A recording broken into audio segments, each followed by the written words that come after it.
Hey guys, in this video I'm going to show you how to change your picture softening settings on your Android mobile device. If you find this video helpful, please go ahead and give us a like and subscribe. In saying that, let's just jump straight into the video.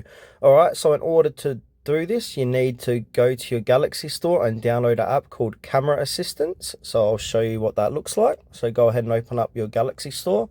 As you can see, I've already got it open. Click on search, then type in Camera Assistant. Here it is here, and now that's the one that you want to download and install. So go ahead and click download, and that's going to install it onto your Android device. From there, what you want to do is go ahead and open up your Camera Assistant, and now you'll be inside Camera Assistant.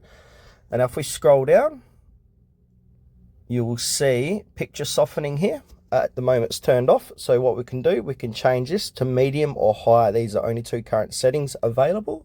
So if you want medium, go ahead and tap on medium, or if you want high, tap on high.